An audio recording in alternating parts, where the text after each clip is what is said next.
Welcome to TodayW Radio, the show where we celebrate the extraordinary voices of women who are pioneering change across industries. I'm your host, Antonio Saillant, and today we dedicate the following tribute to a true original, a woman whose quirky charm and fearless spirit redefined what it means to be a leading lady.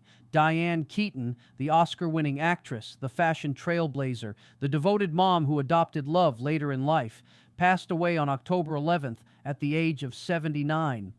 Her death, confirmed by close collaborators, leaves a void in Hollywood that's as wide as her iconic smile. But on this episode, we're not just mourning, we're celebrating.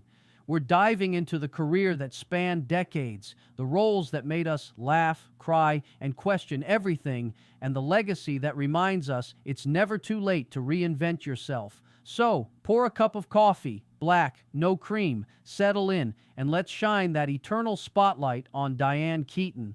Let's start at the beginning, because Diane's story is as quintessentially American as apple pie, or maybe as a perfectly plated tuna casserole.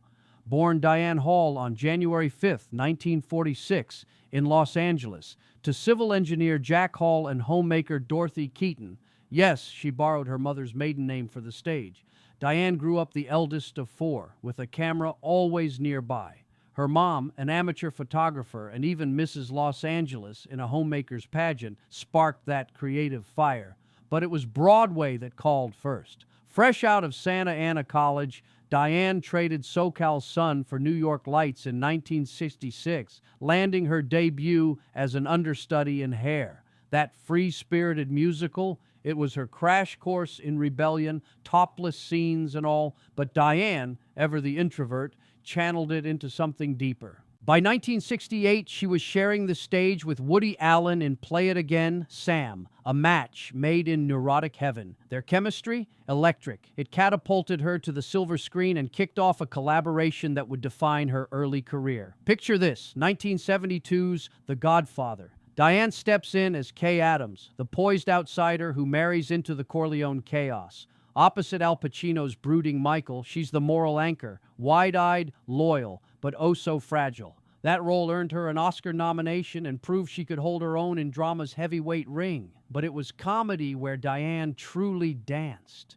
Ah, Woody Allen, the muse and the maestro. From Sleeper in '73, where she's a futuristic revolutionary fumbling through a sci-fi farce, to Love and Death in '75, spoofing Tolstoy with deadpan brilliance, Diane became Woody's perfect foil. Her insecurity, she turned it into gold. She'd never watch her own films, plagued by doubts, but audiences couldn't get enough.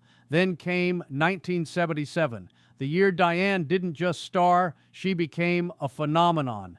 Annie Hall. Folks, if you haven't seen it, pause this podcast right now and stream it. Diane's Alvy Singer's Mismatched Match, a whimsical neurotic in menswear, belting out show tunes in traffic, breaking the fourth wall like it's a bad date. That lobster scene, iconic. The Oscars, she won Best Actress, beating out Jane Fonda and Julia's Vanessa Redgrave. At 31, Diane wasn't just an award winner, she was a cultural earthquake. Suddenly, oversized blazers, waistcoats, and that tousled bob were everywhere. Annie Hall wasn't a character, she was a blueprint for every quirky girl who ever felt too much. But Diane didn't rest on those laurels. As the 90s rolled in, Diane leaned into that golden age glow. Father of the Bride in '91, she's the ultimate quirky mom, Steve Martin's foil in Matrimonial Mayhem, a role she'd revisit in the sequel and spin-offs like Father of the Bride Part 2. But it was the first Wives Club in '96 that cemented her as comedy royalty. With Bette Midler and Goldie Hawn, Diane's Elise Elliott Acheson is the overlooked artist fighting back against ex-husband gold diggers. That powerhouse trio?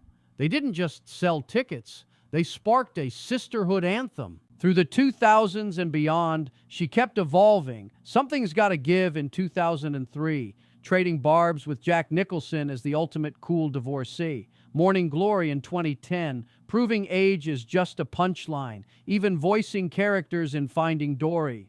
Off-screen, Diane was a force, adopting daughter Dexter in 1996 and son Duke in 2001 well into her 50s, building a family on her terms. She battled bulimia in her youth, faced skin cancer scares, and poured her soul into memoirs like Then Again and Brother and Sister. Fashion icon? Absolutely. Her love for wide-brim hats and turtlenecks inspired generations. And that final Instagram post, snapped at home with her golden retriever, a quiet testament to the joys she held close. Diane Keaton wasn't flawless. She grappled with doubts, navigated controversies around her collaborators, and kept her vulnerabilities private till the end. Reports from her final days hint at a sudden decline, an emergency call to her LA home, but she faced it with the grace that defined her.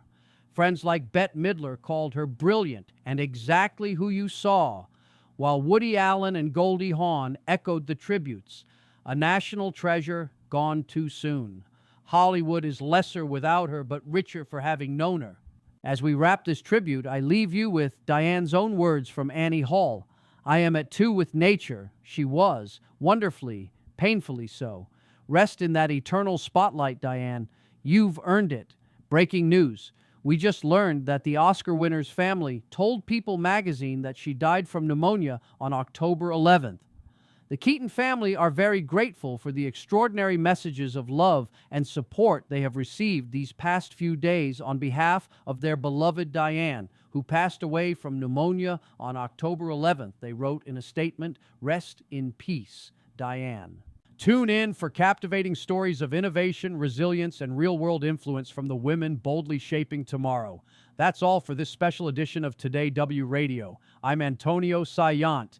Keep shining, friends. Until next time, stay curious, stay kind. Good night.